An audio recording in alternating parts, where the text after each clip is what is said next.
Greetings, salutations, and welcome to the final episode of this season of the Manhood Simplified podcast. I am your host, Ukamilihle Ogwapovana. My co-host, Ayanda Nyati, unfortunately can't be with us today, so I'm flying solo. He's in Cape Town on assignment, but you're with me, and it is an absolute pleasure to have you here on the Manhood Simplified podcast, the show where we dedicate our efforts to rewriting the manual of manhood with each conversation that we have, with the idea being that you pick something up from any of the conversations that we have that will inspire you to be the change we need to see in our society. On this episode, we are looking at the link between tradition, men's mental health, and what might need to be sacrificed, what might need to change in order for the conversation around men's mental health to be changed. And it is an absolute pleasure to welcome my guest, Mr. Anele Siswana, to help us unpack this conversation. Anele, thank you so much for joining us. Please take a moment, if you will, to formally introduce yourself and briefly cover the work that you do in this field. Okay. Yeah, Gama, it's very difficult to define or give a description that is singular of who am I and what I do. But I'll try and simplify it because I've got several identities, or what you would call multiple identities. One, I consider myself to be a clinical psychologist by trade. And other identities that I possess, I'm a healer. I am a black queer man, a gay man, and part of what I do, I am a researcher and academic in studies of critical masculinities, with a particular focus around our constructs of what we mean by queer identity in the African context. Yeah. Well, let's dive straight into it then. This link between tradition and men's mental health, and how men seemingly are not prepared to pay the kind of attention that they need to pay to their mental health at the expense of their traditions and their values. Can you talk us through your insight of how these are linked, how detrimental one is towards the other, and how do we go about fixing that particular situation? I think we need to look at the intersections of space, context, before we can talk tradition. And what do I mean? First, masculinity is not a normative construct across cultural spaces or across traditions. So how we talk and construct masculinity is influenced by space, time, and that context. And what do I mean by this? A Xhosa man is constructed differently as opposed to a Sotho man and a Zulu man. And again, we talk of these things loosely, like we would say, INDODA. We know what to expect, right? INDODA Xhosa, we know what to expect, INDODA and all of those things. So those are dominant social constructs that help us to think of localizing what masculinity is. But there's a dominant construct that describes what masculinity is and what manhood is. It's called hegemonic masculinity. And one person that has helped us in depth in South Africa to unpack that, it's Professor Robert Morel and Professor Kopano Ratele, that have really helped us to understand what does it mean to be a man within the construct of masculinity. So by definition, hegemonic masculinity helps us to define heteronormative ways that describe and dictate what a man should be. So ideally, a man should have inherent physical strength that looks at certain embodiments of how you should look like. You should be a provider. You should be a helper. All of these things that we know what a man is. So ideally, every typical man across cultures, across race, across different diversities, we expect that a man should be that. This has also helped us then now to look at other alternative forms of masculinities, that which if you do not fall within the dominant construct of what masculinity is, then you'll fall in there. Then we speak of alternative masculinities, subordinate masculinities, men who are unemployed, men who are not the typical. So we categorize them as alternative men. Then we've got another segment of queer masculinities. And again, it's a political kind of one, because then if you talk of a queer man, you're talking of a gay man, right? However, coming to your question as to how does culture helps us to draw nuances and understandings of what a man is. Ningumxhosa. I was born into a Xhosa community and raised within a Xhosa community. So my ideal understanding could have not been complete had it been for Uguyentabeni. And again, maybe we can talk about that, the discursive thing that I've had to deal with, knew very well that I was gay, even though I didn't have the name for it at that time. But I knew at the end of the day, there's this formal process that is gonna tick the box that I am now a full Xhosa man, made for society and the benefit of the community. So this is then now where my studies came in. I went to Intabeni, that was 2007, and I did all of that. The cutting of the foreskin and all of that, that was fine. In there, at that time, I didn't have an understanding of what was it being done, because all I wanted was to heal and go home. And you know the aesthetics of it, umgidi, new clothes, new life, and all of that. But 3 years, after I was in matric at the time, and I went for my initiation school, and then subsequent to that, and then during my postgrad studies, I then had an idea of actually understanding what is the psychological understanding of ulwaluko. This is then now when my interest started writing about ulwaluko kwaXhosa, but looking at what is the psychological understanding of this rite of passage, far beyond it being the cutting of the foreskin. What does it do psychologically? I know there are many politics around ulwaluko kwaXhosa, but in the way of how I talk around it and how I write about it, I write about the socio-psychological understanding and the significance of ulwaluko kwaXhosa. So for me, you are then introducing this young boy from being a boy into adulthood and the idea of what manhood is. And obviously, the dominant construct of what hegemonic masculinity is about. You have to tick all the boxes. At the end of the day, you must be able to take care of your family. You must be able to be independent. But I looked at psychological constructs such as resilience as a result of physical pain, however, how you then negotiate that. But then again, at the end of the day, it's about formation beyond it being a ritual. It is a formation of introducing this young man into what it means to be an adult and what it means to be a man, even though that doesn't happen. So for me, again, each cultural group has got its own ways that it reintroduces men into what manhood is. Unfortunately, I don't know some other groups of what they do, but I've seen Sotho and other cultures have that, to introduce this young boy into what you are, that is about identity, that is about behavior and expressions. However, the other side of what these initiation rites of passage do, they do not do the management of how to manage all of these things. And this is what has led us to the problems that we have in society. I'm going to latch on to everything that you've just described about the traditional rite of passage kwaXhosa of ulwaluko, because it's something that I have my own experience of itself. You mentioned about we had in 2007, same year in my story. Okay. And in my instance, I'd always be, even before I went, I'd always grappled with what I observed to be this dramatic amount of pressure being placed on young boys to go down there, simply because there were friends in their peer groups who went in June of that year before them, that went a year before them, and they felt that there was a gap that they have to close. Otherwise, we won't be able to be friends anymore. We won't be able to associate with each other anymore. And I think that speaks to the pressures that we put on ourselves to live up to these ideals of masculinity, of being a man, which I think there are elements of across cultural groups. You mentioned earlier how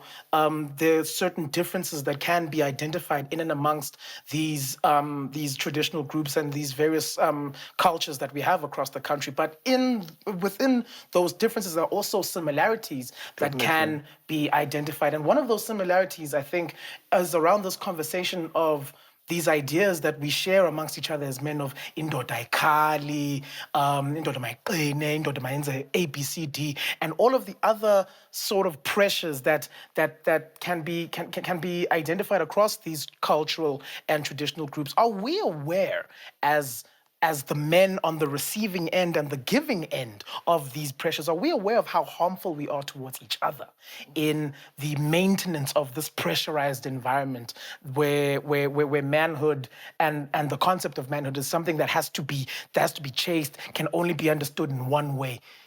Yeah, and I think this is where context plays a factor. A Joburg's Xhosa boy has no reference of that pressure. They may see it with their cousins, but I grew up, probably that child grows up as a cool kid, cheese boy. It has no social, cultural meaning in his life. So chances are that pressure is meaningless for him. However, you go to the Eastern Cape, across all parts of the Eastern Cape, whether you talk of urban on all of that, it is a step ladder to a definition of beingness as a boy, that for you to be then legit, there must be something that happens to your penis, right? And again, we localize manhood around the symbolic thing that you have. This is why we both know that at the end of the day, if when people when I'm so paranoid about, are you really indoor, that they would then peep and try to do that. So there's so much pressure that is around social constructs and ways of, at the end of the day, you should be this. However, if we look at Ulwaluga as an example, there is a lot of toxicity that happens in there. I can't fathom till today, which is part of one of my studies I'd like to do it at one stage in my life, to go and dive in and actually unpack, what do we teach these young boys? We teach them nothing except that you're going to have sex, to go and test your Mercedes-Benz if it's working after this, right? Test drive. You're going to test drive it. And the other problem is that I have it with that testing of the Mercedes-Benz, or you can call it Ferrari, and all of that. It then perpetuates dominant constructs of toxic masculinity, because it then says, find any girl, right? Yeah. To deposit your debt that you got in there. So from that perspective, how do you expect this naive 18-year-old to respect a woman that you're going to have to just have an F moment and that's it? That's number one. Two, how many times are you going, who's going to tell you that it's proper now? It means for as long as you feel it's not proper, you're going to test it on many different women. So what are we teaching boys? Is to teach that women are symbolic receivers of your debt and nonsense, right? Another part of it is you're teaching this young boy, it's about over-sexualization, that's the problem that is tied to rape. Because how do you negotiate consent in that moment of your own desire, your own need of testing this Mercedes-Benz to a girl who says, I'm not interested? So chances are you would feel the inherent need to take it as you wish. So such particular nuances, but also a simple thing like pain. That pain is flipping painful. Yeah. From day one, there's no anything that numbs your pain, and you are told clean. For me, in that moment, it's a physical pain that is not gendered, but it's an experience of what every human being goes through. But from those moments, that from the first day to the last day, it means we're saying suppress any form of emotion. Does this then not lend itself to the idea, and this is a conversation I've had with members of the production team as well, does it not lend itself to the idea that there are certain elements of our traditions and cultures that need to adapt with modern times simply because they don't align with the demands of a modern society and the pressures of the modern society that we currently occupy? I always say there's absolutely nothing wrong with tradition itself. And I believe there's nothing around the tradition in this course I would say isiko. That is, isiko ali change. You can't change it. But you can change traditions because traditions evolve with time and space, right? Now, if you look at Ulwaluko in the context of COVID times, it showed the relevance of Ulwaluko as a practice that is significant, but the way of how it was done, it had to change. Leave the aesthetics again of how imigidi were done, the hiring of hotels and having speeches and doing all of that. So for me, there is nothing wrong about Ulwaluko itself. And again, if it's done the right way. Now, if you look at Ulwaluko itself, it's over-commercialized. To circumcise one boy, it's about 1,200. There's the person who cuts, the one who's going to take care of. Chances are he's always drunk or he's got 10 initiates to look after. So there's absolutely nothing wrong with the practice itself, but it's in the way of how we have done it. But also, if you look at it, Gama, there is no curriculum. What do we teach these young boys, right? There's no curriculum about what a man is. You are only told on that day, you say, you say, INDODA, right? No one then takes you on a journey of what you meant by the time you were asked to do that, to say that. No one teaches you about your expectations of that. All you're going to be told, INDODA is this and this and this and that, and all those things are wrong, right? So it's in the way of how this is managed. After our focus becomes circumcision. Our focus is not on initiation, which I consider initiation as formation, as teaching, and reformation. So if we were to look at tradition itself and Ulwaluko as a tool or an embodiment of moral regeneration and reconfigurations of masculinity, something needs to happen around what we teach young boys at the initiation school, the role of men who need to participate at this time. These boys, these young men, they stay alone throughout. How am I going to know what it means to be a man and a responsible father when my father has not been involved in the entire process? Right? My own father is not here, he's absent, and again, I'm using his same name, his clan name because it's essentialized, but the very same person who raised you is not embraced and all of that. So for me, we will need a reconfiguration of understanding that we need men to be involved, to know during December and June period, men in that area become responsible. And then we've got a uniform way and language that we know at this time, this is how these boys are going to spend 3 weeks. Where we talk of gender-based violence, during the times of Inkundla, where these young men stood, we give them something to talk about. What are your thoughts around gender-based violence now? Because Ulwaluko gives men power. And this inherent thing that you've got physical strength, right? So how then do you use that power and not misuse it in moments where you feel powerless? Nothing of that happens. So in summary, Kama, there's nothing wrong about the practice itself. It needs our redefinition, our reconfigurations of how we do initiation. Circumcision is best. The government is involved to manage issues of boys dying. It's a medical thing. But initiation, it's a social cultural thing. It's a social construct. But the very same man, who is going to come and teach me about manhood when we're unemployed? True. Why am I going to listen to you when All I know is that you've got 4 girlfriends and it's normal. So even the very same people who tend to go there, they teach these young boys wrong things. And again, there's a huge thing about substances. Who brings substances in Durban? It's men who've been to initiation school.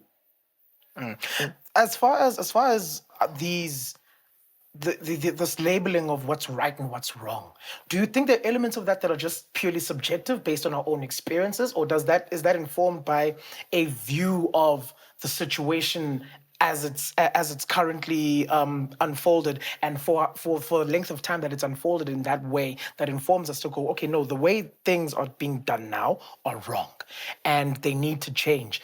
So first half of that question is this question of right and wrong purely subjective, or are there elements that can be drawn from perspective and views and also personal experience? And as far as the reassignment and redefinitions of the social elements of this contract that we signed when we undergo circumcision, or when we go initiation, should I say, to become men in the society, is it only men who can chime in with these redefinitions and this reassignment of meaning to this conversation of manhood? Or is there space for other people outside the confines of manhood to contribute to this conversation? First, the answer around yes and no, but is it the right thing to do? Is it wrong? It's a subjective thing, but also it's a social problem, right? People who do not like these initiation rites of passage, especially around young boys, it's certainly around botched circumcision that at the end of the day goes bad. Because if you look at, for example, elusigisigi, culturally, or if you look at back in the days, it was banned, ulaluko, 100 years ago. And then now whoever reinstated it didn't do it the right way. Now, a number of death cases, botched circumcision happen in that area because the people in there do not know how to circumcise, right? Then it becomes a problem. 2, if you look at other problems that have been around that, it's a matter of, it's not the isiko lolwaluko itself, but within even isiko lolwaluko, there are many identities. You've got amahlubi, you've got amabhaca, you've got amazawa, you've got amaxhosa, you've got amamfengwe, all of these things. So all of these people have a different view around how this must be done. And this is what causes problems. And there are unknown initiation schools at the time of Ulalugo because people feel we will do it this way. And doing it this way, it's not legislated. That's what causes the problems that we have. And then it becomes a social problem. Now, when you look at whose voices matter on Ulalugo, it has been essentialized that it is a man thing. Women, we don't get them involved, which is fine. I understand that argument. However, I've got a problem when you're going to subjugate and put aside the mother of this child, whom chances are she has financed the whole thing, from paying in maybe, the one who's going to initiate, to the last day. Now, I fail to understand how that is possible, because the definitions of what this person needs about what being a responsible man need a perspective of a woman. And in that case, what do we do to mama boys who are very strongly tied to their parents? It's a very difficult time, that 3 weeks, all right, fine. But at the end of the day, I'm going to still go back to the very same mother that has not been involved. Right. I'm going to go back to that same mother now, Yeah. with this attitude that I'm a man, I'm a man of the house, I can do whatever I want. Which then, again, these young boys go there, they're right, and come back problematic. I'm no longer going to wash dishes. I'm no longer going to be responsible for domesticated things because in the INDODA. But at the end of the day, like, you're only 18, you still live at your mother's house. If you are a real man, by 18, After Should be Intaben, out you of it. should be out of that, right? So there's also a mismanagement around that. But I don't think it's a man's thing, especially now that young boys are dying. What happens when when things go wrong, and the only doctor on duty on the day of this boy having a post circumcision is a female? Are you gonna say, let them again? Tandem Kolozana's book, A Man Is Not a Man, has given us that perspective that there's not only one voice that matters. At the same time, it's not ukwaluka okanye ulwaluko is not a man's issue only. It's a community thing. Because at the end of the day, who gets to celebrate this whole work? The whole community celebrates by doing the homecoming. And we then help this young man, Simiyale, and give him words of encouragement of what we expect from him. So it's a collaborative thing, it's an integrated thing. But again, another point that I'd like us to touch on it's a matter of how then now do we accommodate space for alternative ideals of masculinity? What do we do to a trans man who wants to undergo through the process? Dominantly, this person grew up assigned as female, but have assumed a new identity as a male who's identifying as trans. And because I have the ideal embodiment that can suggest something that needs to be done with it at the end of the day, because it's symbolic and it's important, I can go to Entabeni and be a man because the INDODA, in the way of how I feel and understand myself to be. But also, how then do we rethink of doing initiation to queer boys or to queer identifying boys? Where does that start then? Because I imagine one of the issues, and I can speak from experience because I had a friend who identified as queer who went and dubbing it around the same time I went. And the sentiment that seemed to rest around him in particular was that his experience at Hlatini was going to fix his being queer. Surprise, surprise, he comes back out. He's still the same queer individual that he was before. Aye, Latin. So I'm curious about where that work begins as far um, as do we politicize it? Do we depoliticize it? What kind of space do we have the ability to open now to have this conversation around the ways in which queer identifying men who want to participate in this rite of passage go about doing so? Do we? It's not as simple. It's surely not as simple as just encouraging them to do so, because there's so much work that needs to be done beforehand to unlearn all of the problematic ideals people may have had towards queer bodies, and the questions of treatment. Oh no, do we treat these queer bodies softer or different than we would heteronormative bodies because they're queer, and because they're queer we automatically think that they're soft? Talk me through your insight of this. It's as intersectional as you have described it, right? You bring intersections of socialization, social constructs, language, because we construct reality through language and normatives.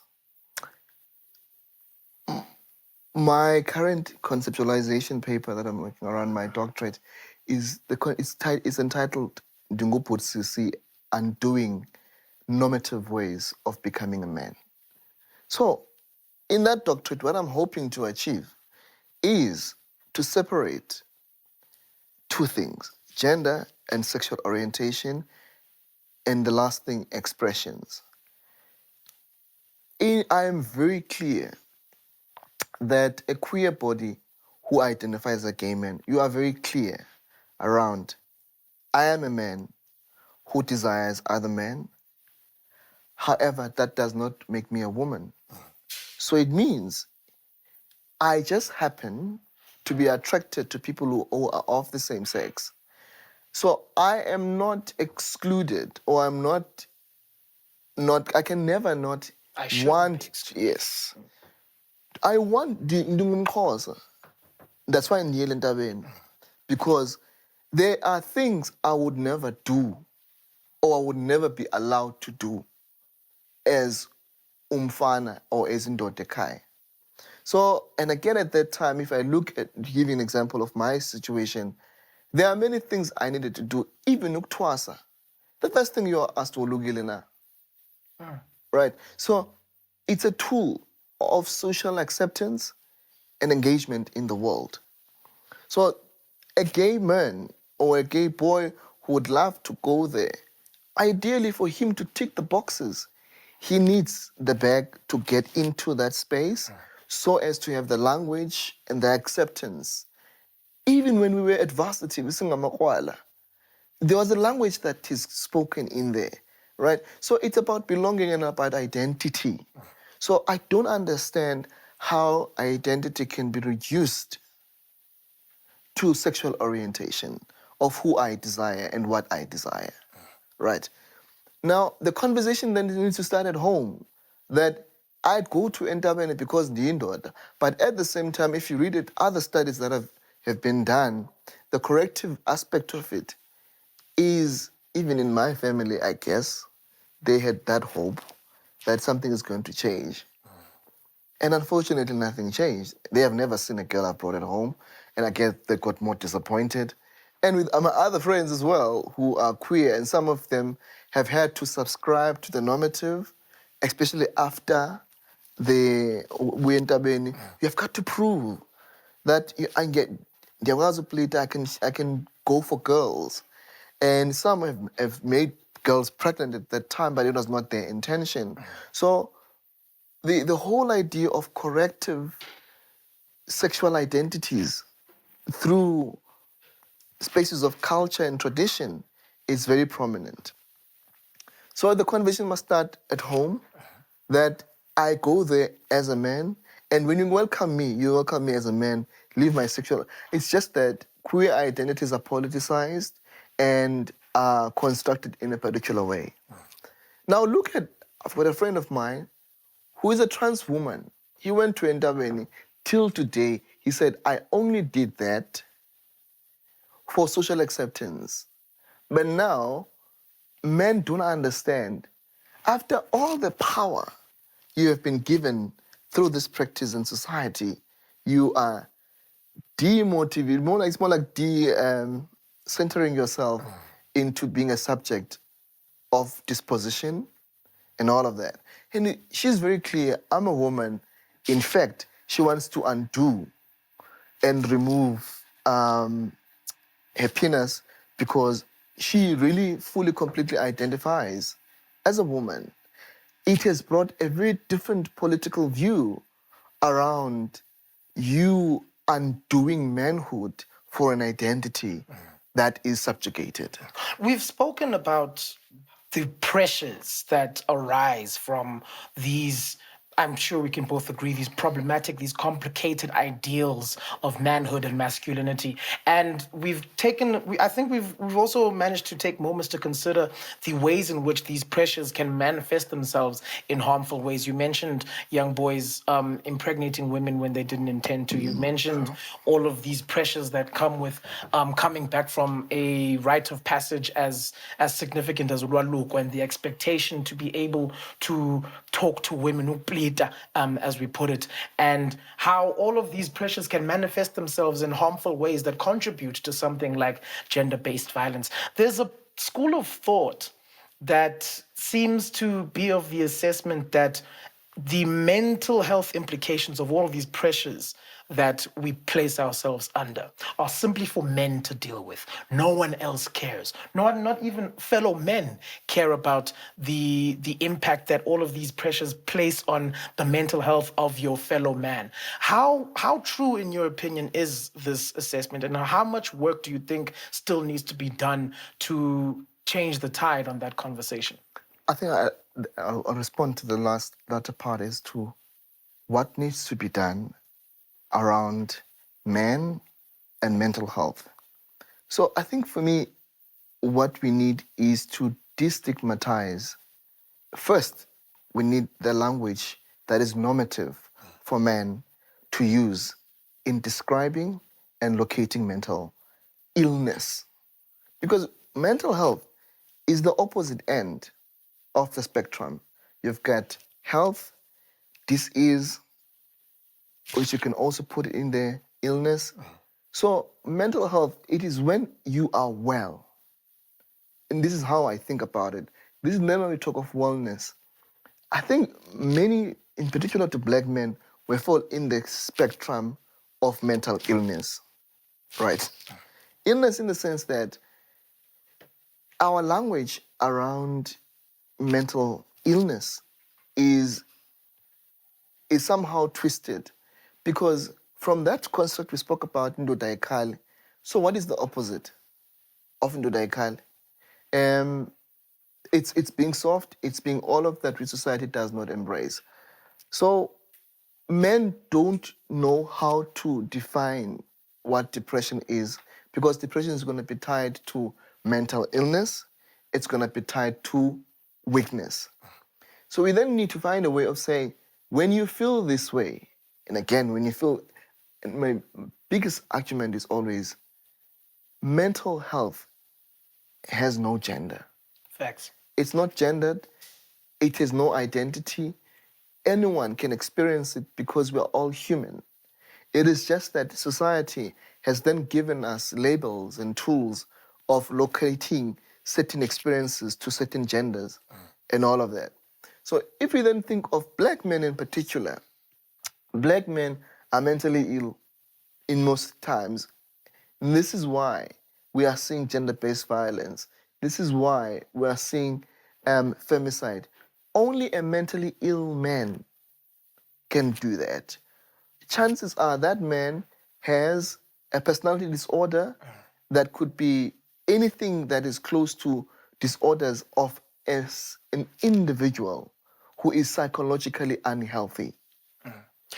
I'm not sure. I'm not sure I 100% Okay. agree. This is my opinion. With the idea. No, and I respect you for having it. I'm just not sure I fully agree with the idea that only a mentally ill man can be capable of committing acts as rough as gender-based violence, femicide, and whatnot. Because I think for me, I always believe that it's not so much the anger that's the problem. It's the impulses we obey when we're angry. And I think for me, the disconnect comes when we talk of what kind of impulses are you likely to agree with when you're mentally capable versus when you're mentally incapable of comprehending the situation that we're in. So I guess my point of contention with you, and I'd like to raise this with you, is what you would consider someone who is mentally ill versus someone who is on the opposite end of that spectrum, and why the person on the opposite end of that spectrum wouldn't be capable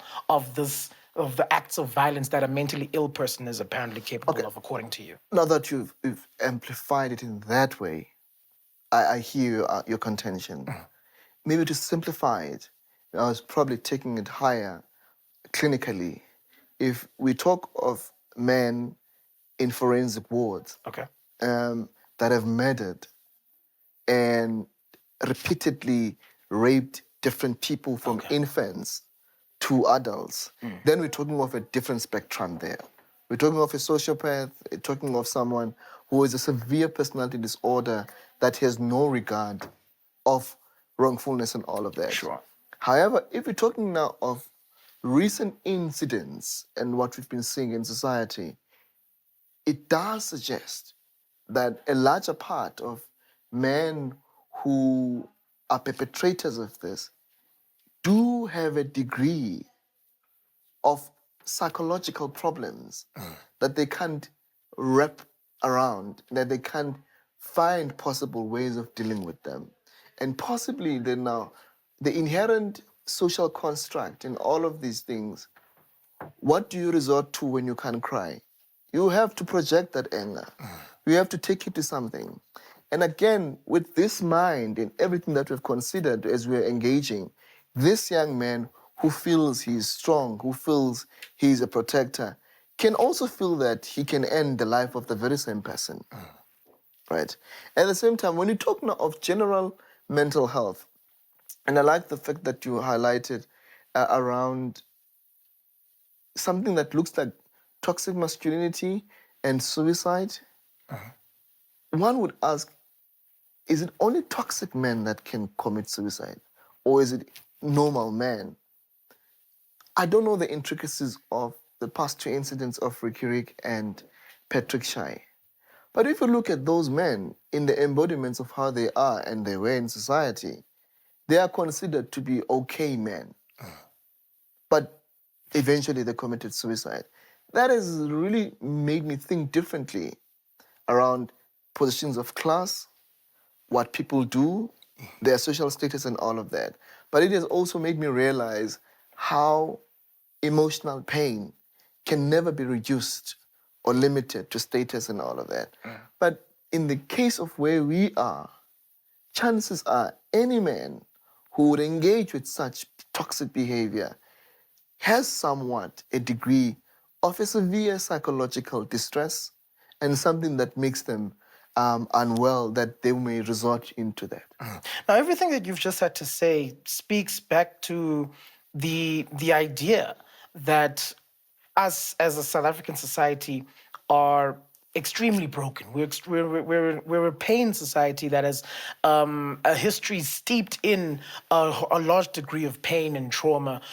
Think of everything that we've been through in the wake of apartheid and everything that we're currently experiencing now with gender-based violence and femicide at the heights that it's reached here in South African society.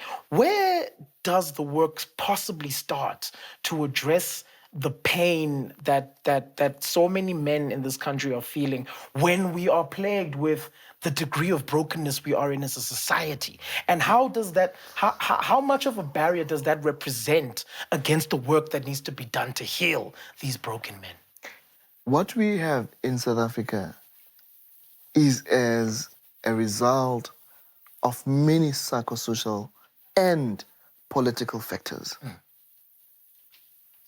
So the brokenness of who we are as a country is tied strongly to our old political dispensation and the disparities of the time that are still present till today. But now, if you talk of a black man and his constructs and his understanding, chances are my great-grandfather never had his own father present. And this thing has become a generational thing. So where do I learn healthy and positive ways of what it means to be a man? That's where it starts for me. Where do I learn what it means to be a man when all of which I know, as an example, it could be a hectic township, any in South Africa. There is no other possibility of a man except what which you see. So your social construct, your social realities will inform how you engage with masculinity and how you engage with what it means to be a man. If for the longest of time I've been around seeing oboti and men who are in the township who drink, who only do girls, who are unemployed, where else would I get the possibility? Because even at home, that's all that I know. It will then take a positive, alternative way of realizing, actually, to be the kind of man I want to be that is not this, there must have been a huge shift and a huge influence, either this young boy having alternative men who provide him with an alternative way of being in the world.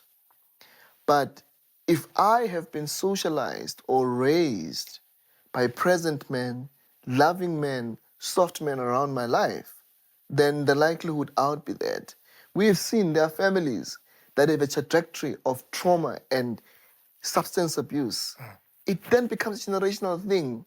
But we have seen with families who have tried doing well in black communities, if they are doctors, it becomes a trajectory in the family.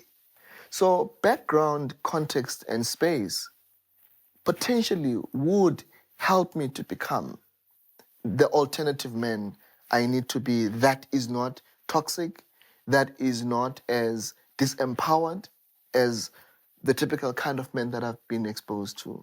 For me to be the man that I am today, it has taken many alternative possibilities to reconfigure my own sense of what it means to be a man.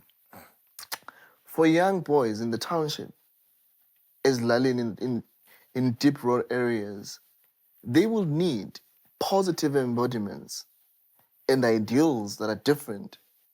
I would listen more to a man in Durban who is educated, who has a house, who is an inspiration than a guy whom I know is a problem, whom I know is the king of Nyaupe and all of these other problems. Just between me and you, come. When last did we go to Indabe? Oh, Just to go there, just to go, just to go there briefly. Yes. I was actually down there. I was actually down there last year because one of my nephews recently went down there. Wasn't the most popular decision on his part. I won't go into too much detail, but yes, that was the very last time I went down there was to visit him, and it was very interesting to note how much was different, but how much was similar at the same time. Right. But what I'm saying in there, to do something Yeah. where it's not only your nephew, but when you go to visit your nephew, ask him to call Abu Kabanebake to come because you have arrived as a man to give a lesson. We hardly do that. So when would these young boys learn alternative ways of what it means to be a man? When they would get to hear that gender-based violence is not the alternative when we do not do that. Indeed, indeed. Now you mentioned being a gay man at the top of our discussion, and I think because of that, you'd be the best person to provide the kind of insight I'm looking for on this matter. When it comes to these negotiations of manhood and gender roles between men and women versus in your case intimate settings between fellow men, one man here, one man over there. Are there any differences and similarities that you've noted in the ways in which these negotiations of gender roles are conducted between or within a heteronormative dynamic versus the homosexual dynamic between two men, and how and where do the differences and the similarities lie? It's interesting that drawing from what you said about your friend who was treated differently, because it's like you're a man who is a woman, right? So they will treat you soft, and there's something that needs to be fixed.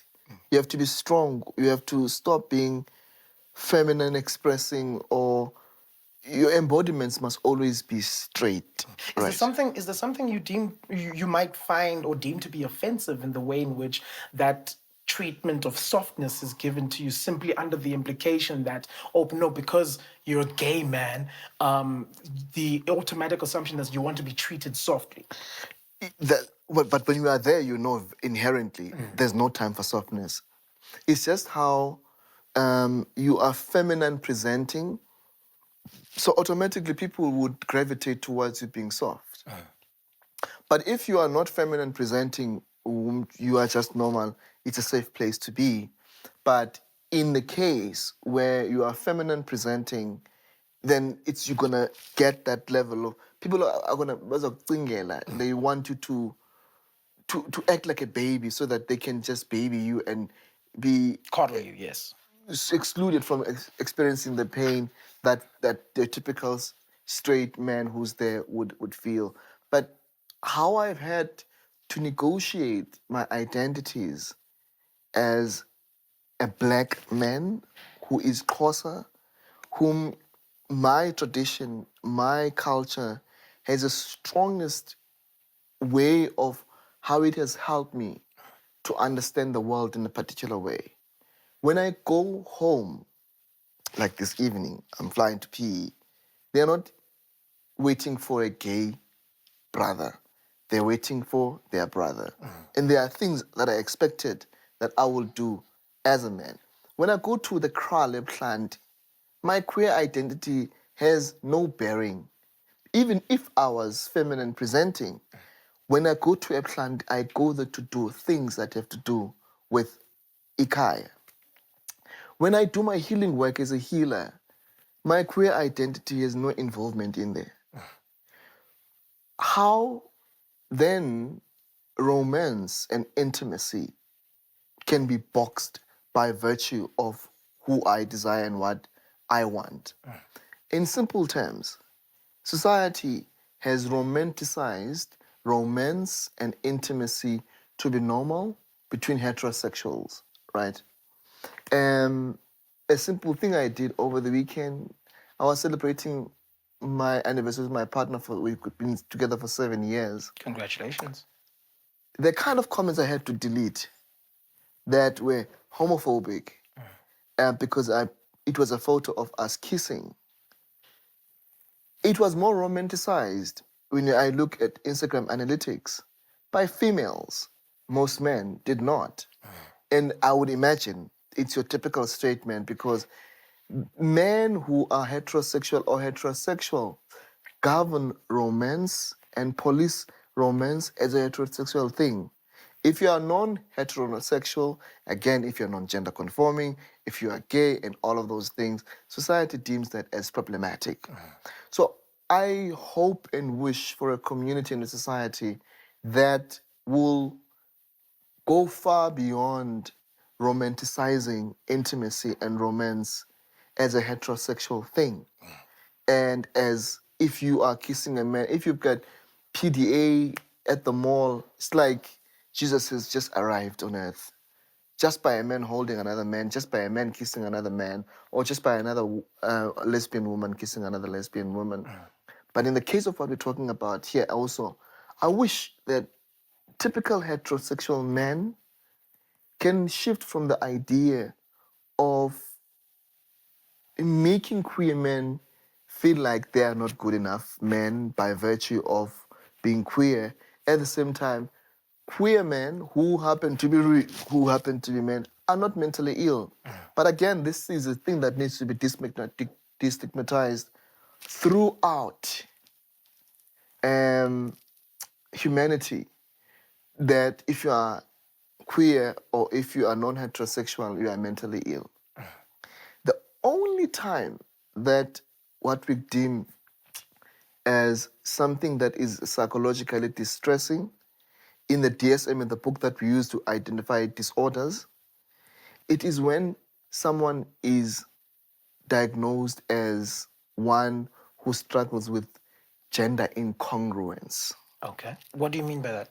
Okay. The typical disorder that used to be there in the past, back in the days, homosexuality was deemed as an illness. Okay. Right?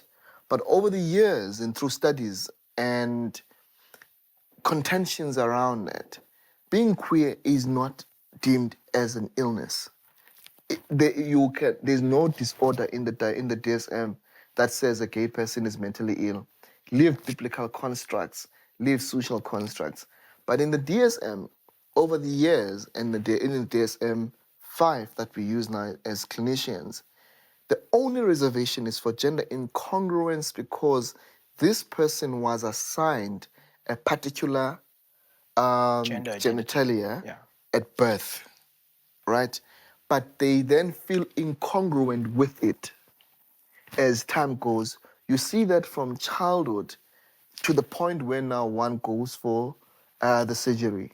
That's when you see the appropriate word, because before it was gender identity disorder. Now it was changed to gender incongruence because this person feels a psychological distress as a result of that which is that they see, because genderedness then happens after the assignment. So they're not dissatisfied or distressed by the gender, but they are dissatisfied by the genitalia. Does it make sense? It does make sense. So that's the only time in the DSM you would find a non-heterosexual kind of a presentation deemed. The key thing or the key word there is not illness, but distress.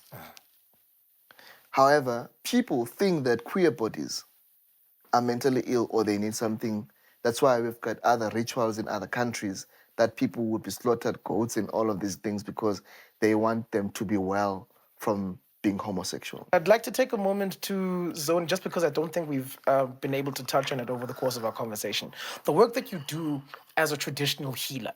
And I'm interested in it because of this popular idea that rests around conversations of mental health and mental illnesses. We've been describing it as being a Western problem and can only be dealt with in Western terms. I'd like to get your insight on whether or not any space can be opened for traditional ideas, traditional interventions to be factored into the way in which we address mental illness, and how much space can be opened up for any kind of traditional intervention like that. This is a whole thesis. Anyway, I'll try and simplify it. Yeah. First, I do Please not do. like the word traditional healer for my personal description. Okay. I can rather be termed as a spiritual healer Okay. or just leave it as a healer. And again, it's an academic construct thing, again, around traditional healer and whatever, or Western healer. My problem with being a traditional healer, that world is very broad. Okay. As I've said, that we have traditional healing as the broader thing. In there, you've got Isangoma, you have Amagriha, you name all of those things. Those things are deemed as primitive, are deemed as non-educational. So people, they always get shocked when I tell them I am a clinical psychologist, I'm educated, because people deem traditional healing as a construct for non-educated people, Okay. right? I hear you. So for me, I do not want, because I'm educated, so I can't be termed as a traditional healer when I've worked so hard. Makes That's an sense. identity and positionality thing. Secondly, the kind of healing that I do has no attachment to anything that is deemed as traditional. I don't use imiti. Okay. I'm a healer. I heal through prophecy. I heal through dreams, dream interpretations, and what I do. Sitting with people and helping them unpack spiritual things. And again, the reason why I lean more to be a spiritual healer, I can work with any theological or spiritual or religious view that has to do with spirituality. So for me, I don't consider myself to be narrowed into only being a traditional healer, because being a traditional healer in people's construct, there's no recognition of God. There's only recognition of Abapans. So in my view, that is very integrative. I am of the position that if you are going to talk of indigenous work or indigenous healing, it helps us to shift from traditional healing but to indigenous healing. Okay. Because then there are multiple views and ways of how we can engage with spiritual matters in that context. Now, the reason why we have these contentions is that traditional healing work, using it for this particular discussion, it has been deemed as an unscientific way or method of healing. One, because the people who embody traditional healing are considered as uneducated. So anything that they do is uneducated. So there's no time for reading that informs your positionality, your modality. You went to a petrol and you were taught to be a healer, and that's it. Whereas a medical doctor has been trained on different modalities and different perspectives of healing.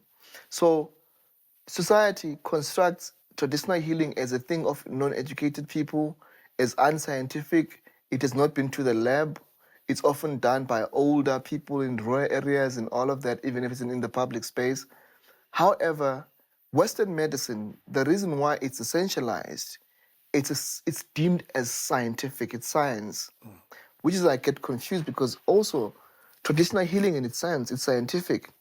It is scientific in a sense that it is an indigenous knowledge system that is not recorded.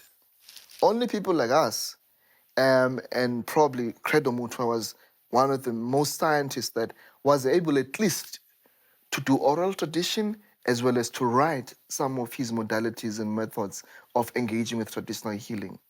So until, Gamma, we have a scientific community within traditional healing that will then do research, conduct conversations, symposium and all of that to give credibility of indigenous knowledge systems that are not recorded but scientific in its nature.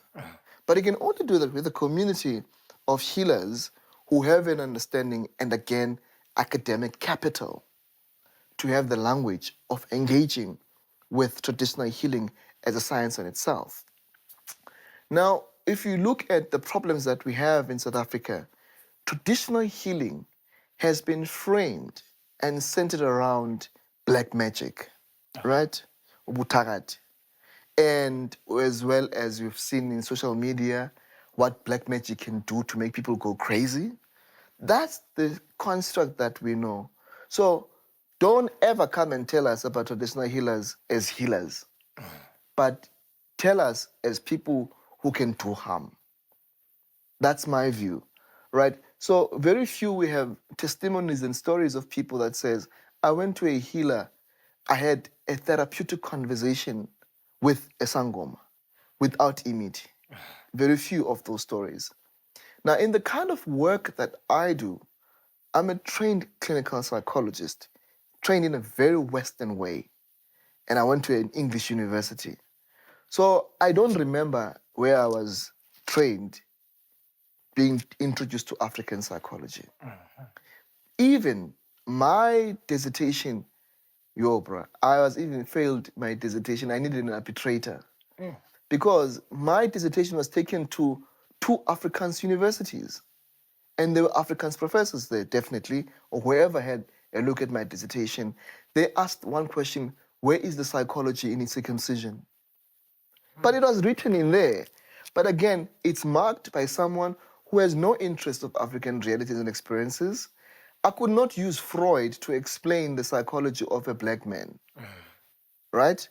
But I'm going to use local scholars. Some of them, you can't find a journal article of them, but you use personal opinion. I had to go and do research and engage with Ingcibi and people who are older in giving academic credibility. So even in academic spaces, there's no language for African psychology that normalizes experiences of African people. That has made me very radical to shift towards my own nuanced understanding of what is African psychology. A lot has been written and is being written on decolonizing psychology, on African psychology by Professor Mkhize, and latest book by Professor Kopano Ratele around what psychology looks like, right? On going deeper into it. So I sat and I asked myself, if has been done so much, how does this look in practice? Then I started to look around in the psychology of umoya. That's what I do. So in my practice, I'm a clinical psychologist, but I'm very wary of my identity as a healer. So in my office, you're not going to find the couch, right? Okay. With your background, Mozart, classical music. You're not going to find incense, you're going to find impeppo, right? Okay. Yeah, even though I'm not going to ban it with you, but don't question me when you feel the smell of it. Sure. Right? So I've got impeppo, I've got sacred elements like water, shells, and candles to fill up my space because I work with energy. Who taught me that? No one taught me that. It's an inborn gift I have as a healer. So in my psychological practice at the moment, my space looks a part of a modern psychologist mixed with tradition. Okay. Right? And we've got 2 times in my office because my particular kind of clients are healers. Okay. Sangomas, you name them, prophets. So first thing they get into when they get into my room, they ask again, they don't say Mr. Siswana, they say Mkulu or Gogo. Because I can't switch off that identity when I get into my office. It's me. Hence I spoke of complex and critical identities about my beingness. Whereas psychology teaches you to be anonymous. I can't be that. Because I am the healing tool. Psychology says you are a recipient of making sense of this person's life, whatever that. For me, I need to be in the process with the person. So they come in, they take off their shoes because my room, I consider it to be in Dumba. It's not an office, right? Because I'm not the only one who's there. Okay. Those who I walk with, who have bestowed the healing gift of the work that I do are already there. So the people, when they come in and take off their shoes, those who want to take them off, already they are respecting my space and those who are before me. And those who become active participants in my journey, that will then afford you the kind of feeling that you want. So first, they'll take off their shoes, and some of them would say, I want to sit on the floor. And some would say, even, can I take off my sniff because I want to do stuff to be at ease. That's the first introduction, right? Now, I have my pen and paper. I'm very wary that space is psychological, and it will be psychological. However, how it is then done, I move through certain transitions that I'm sometimes unaware of. Okay. Right? But I hold space. This is a clinical space. But then some of the things that I get then to see and feel are far beyond that I was taught in psychology. Hence, in my medical team that I work with, I've got a psychiatrist, a medical doctor, a sangoma, a prophet, and a medium. Those are my referral sources. Because in my work with issues of grief and bereavement, there are people who need closure, who will never have closure because they don't understand certain things. Who's the best person to engage with that? Is a medium. And when they have engaged with that, they can come back to me and we unpack what that process was like.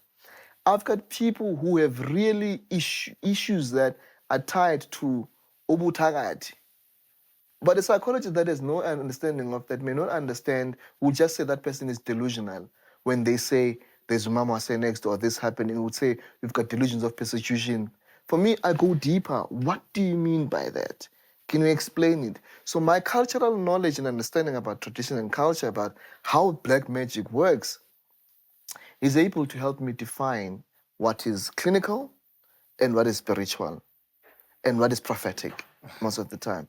Now, if I can do that, I'm able to hold space for Western psychology, for tradition, and what these patients, because at the end of the day, most of my patients then say, I chose you because you've got an appreciation of this world that has been demonized, of this world that has been made to be psychotic in the way of how I look at it.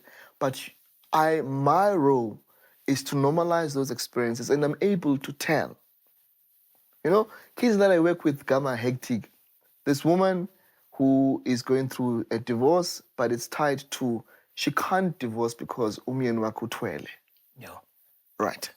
Now, how on earth I can say to this person, leave your husband, when I know the implications of being married to a husband or twele? Because essentially now you know what is going on, right? So now she has to do cleansing and all of these things for this person before. So I needed to then refer this person to a traditional healer first to do the work around Uktwala and protect this person. Then we can engage with the divorce process. But at the moment, it's tricky because her life would be in danger. And again, in danger of a world that we don't know. Anything is possible. Indeed, indeed. And this does strike me as a very complex world that you've just given me a glimpse of. And again, thank you so much for that. That is unfortunately where we'll have to wrap up proceedings as far as this conversation is concerned. You've been tuned into the Manhood Simplified podcast. My amazing guest, Mr. Anele Siswana, joining us here to help us unpack the link between tradition, culture, manhood as a concept, the ways in which these pressures that we place on each other manifest themselves in negative ways, and the ways in which we can go about doing the work that needs to be done to build the kind of society that we all want to see and live in. Again, on behalf of my absentee co-host, who is again in Cape Town on assignment, Mr. Ayanda Nyati, thank you so much for taking time out of your days to check out any of the conversations that we've been having here on the Manhood Simplified podcast. That's not the only thing we're going to be dedicating our efforts to simplifying, so you're going to need to stay tuned for that. Until such a time, big thank you to the Goethe Institute for hosting us. Big thank you to Diski99. Big thank you to the lovely folks from FES. And thank you for choosing us as your entertainment.